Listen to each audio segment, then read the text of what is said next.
Hello and welcome to a Thursday night in Brisbane. This is Eric Perez from Talking Leadership. Thanks for joining me. And before the next episode, which happens to be episode 18, I'd like to thank Mr. Pat Hannan for his time and some fantastic insights once again into leadership. I'd like to thank all those that are helping me with the production of the podcast, with ideas, and more particularly for those that have been part of the podcast to date. And finally, and again not least, is the support I've received from Sydney Fish Markets. I'd like to thank Brian Skepper and the team at Sydney Fish Markets for showing some faith in me with this endeavour.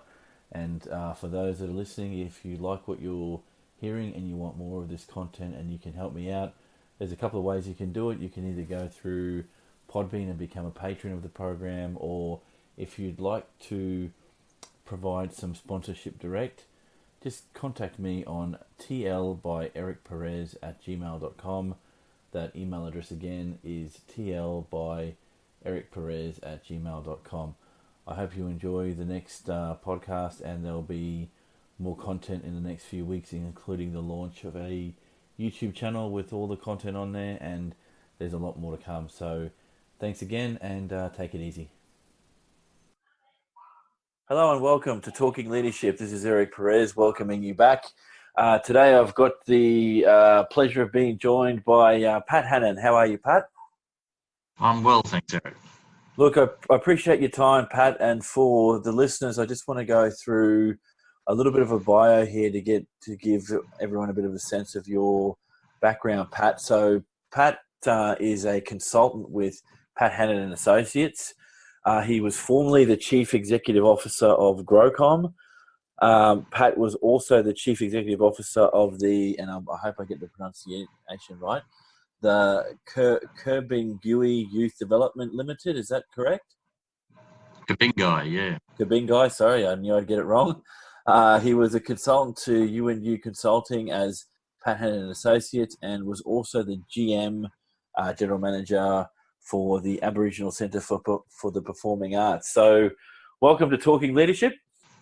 Pleasure to be here. And so can I start, Pat, with the first question that I've always started with is, what was your first leader role and why did you take it on? I think the first one of any significance, well, to me anyway, was probably when I took over as State Manager of the Insurance and Superannuation Commission, which is these days known as APRA, Australian Prudential Regulation Authority. Wow, okay. And how did that come about, Pat? I think I'd purposefully groomed myself in terms of the number of different parts of industry and management I worked in to try and get a role that had a fair bit of accountability and responsibility.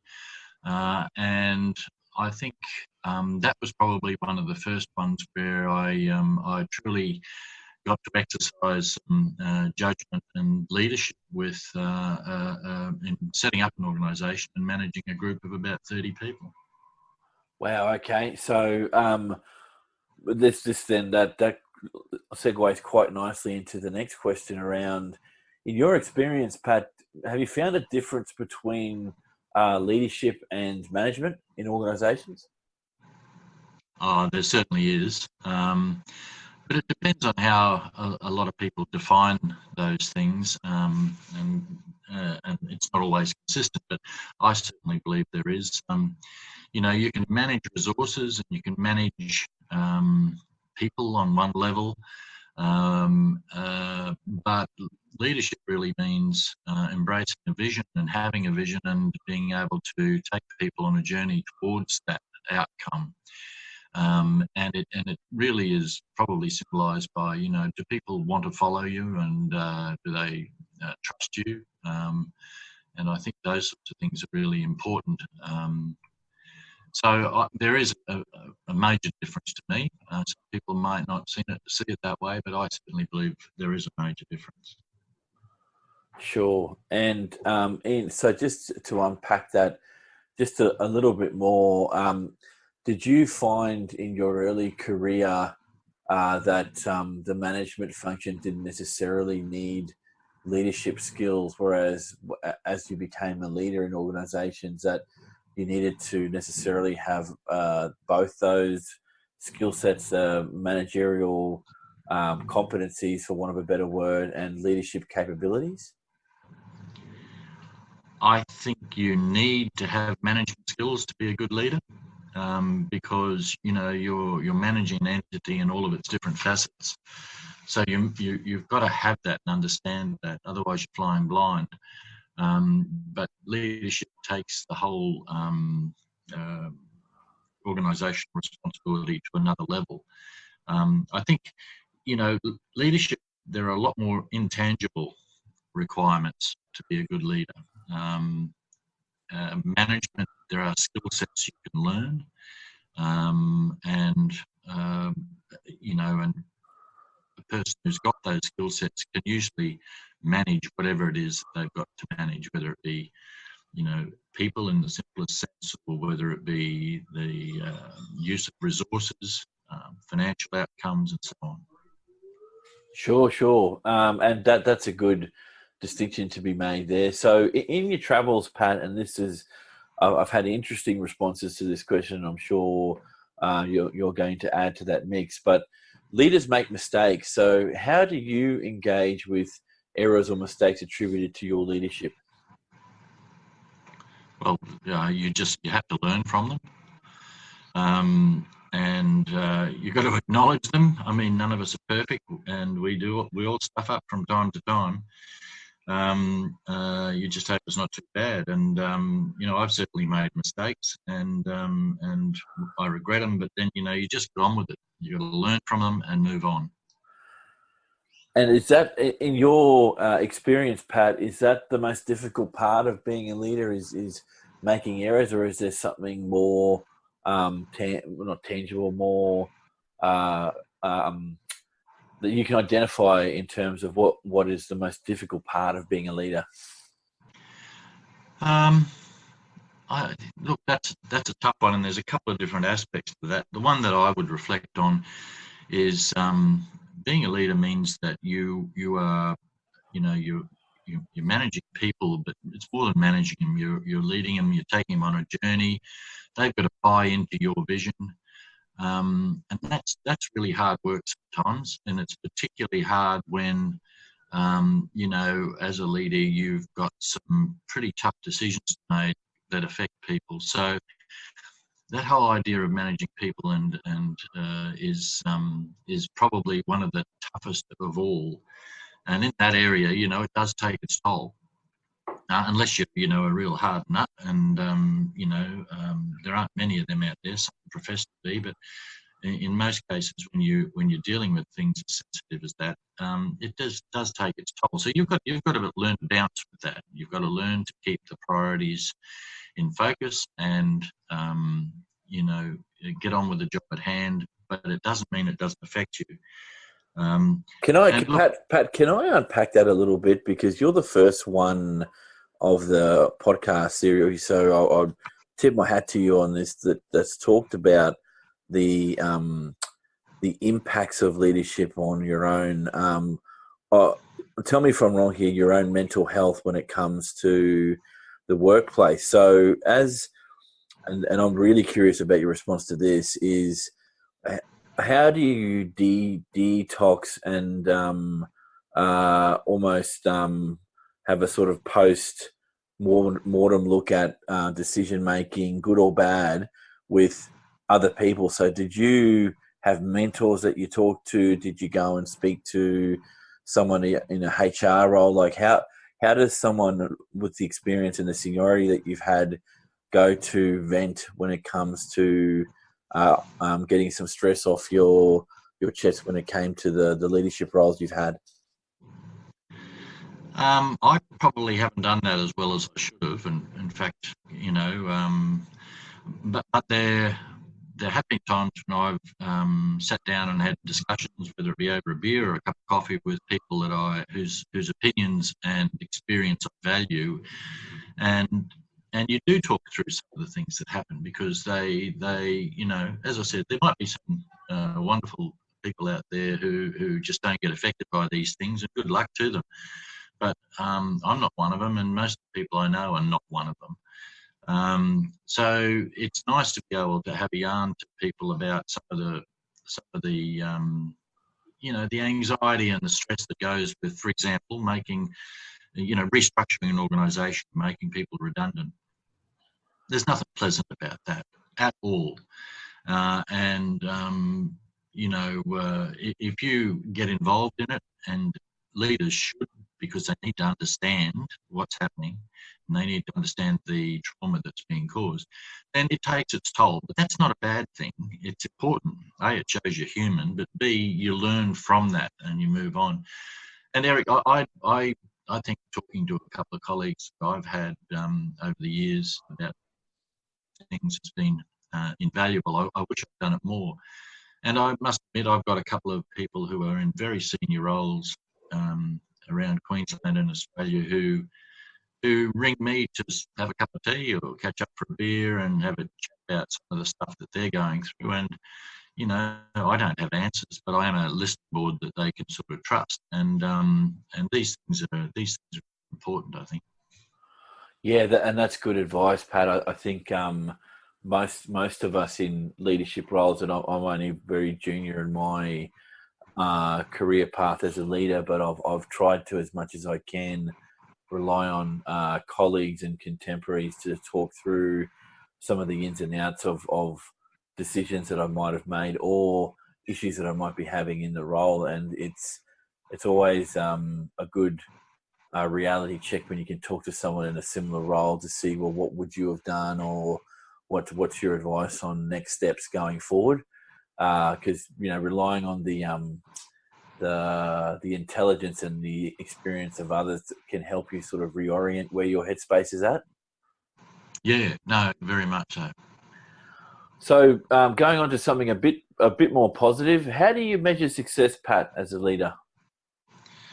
Oh, look, I think there's probably two things to me.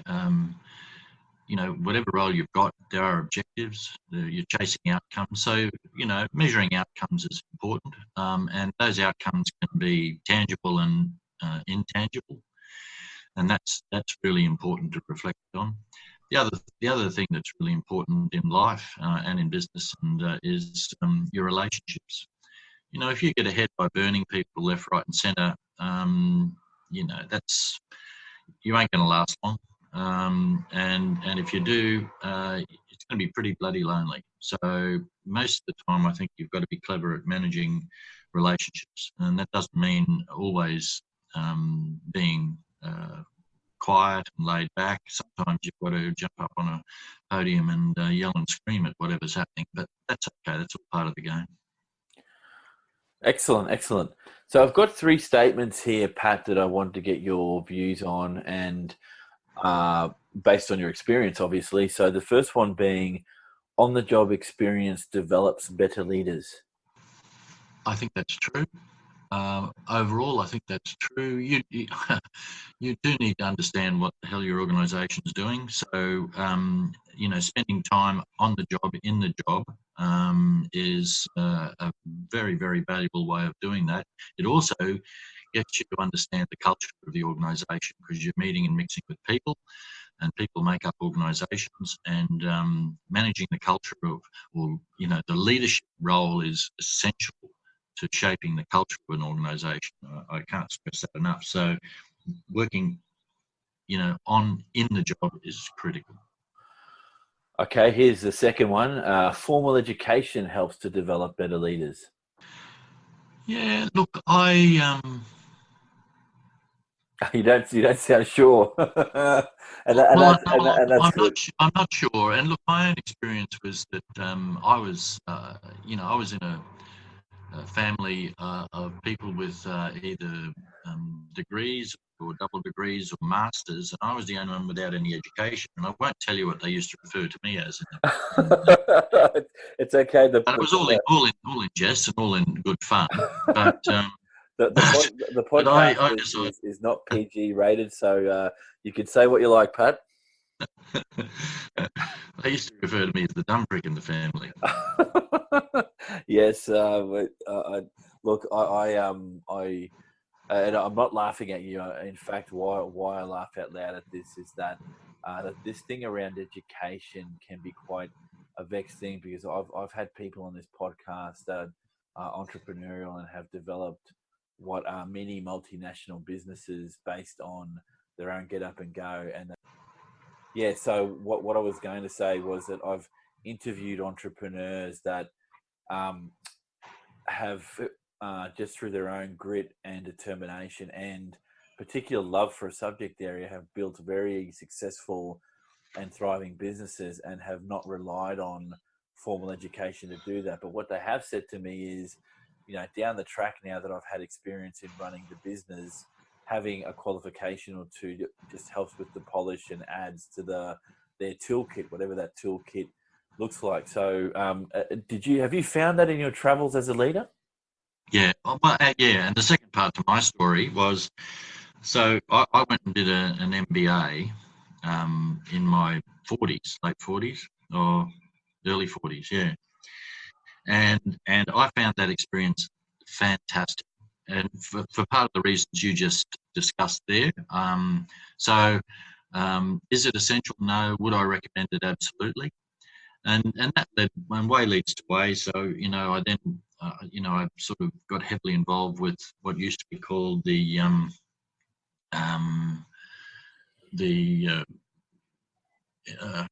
what was it? The Australian Institute of Management, and it's now called the Institute of Managers and Leaders. I did a lot of work within that and on that, and then I a couple of years ago went and did the Australian Institute of Company Directors course. Now, I would recommend all those to people, but don't do it unless if you're doing it just because you want to see letters after your name, you're wasting your time. But if you're doing it because there's something to learn from it, and it helps to round off some of your skill sets, broaden your experience, give you access or help you to mix with people who are out there doing it, most of whom are brighter than you, then that's why I did it. And so I would recommend that. That's very, very good advice. Brilliant. Thank you, Pat. So last statement here is leaders are born, not made. No, I don't think that's true. But I don't think it's not as easy as that, because there are certain innate skills that you need for leadership, and a lot of it's to do with working with people and leading people. Some people aren't good working with people, and you just have to acknowledge that. There's nothing wrong with that. I know people who are absolutely brilliant, but they're best when you put them in an office or in a work station and just let them get on with what they've got to do. Just don't interrupt if they don't like other people and they don't like talking to people. That doesn't mean they're not brilliant at what they do. So there are certain personality traits and other things which are critical, because one thing about leadership is you've got to be able to work with people. And you also have to be able to have strength of character on a whole lot of levels, because a lot of the time you're going to be pushing it uphill, and it takes a bit of courage sometimes to do that. Yeah, thank you. Get it right.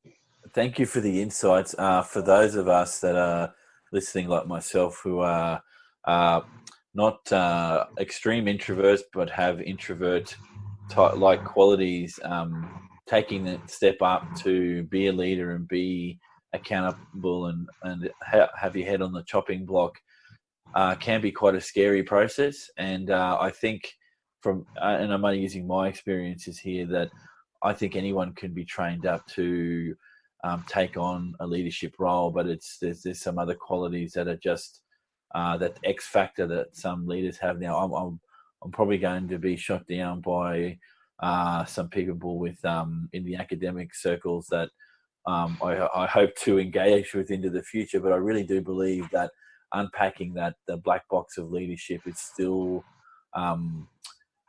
is still worth discussing, because some people are just innately very good at leading, and if you ask them to unpack what makes them great leaders, some of what you might hear, you might think, oh, I didn't really look at it that way. So, for example, and I think you're alluding to this, and it's come up in the podcast, is that no amount of tools in a toolbox will work unless you're a good communicator and you can talk to people.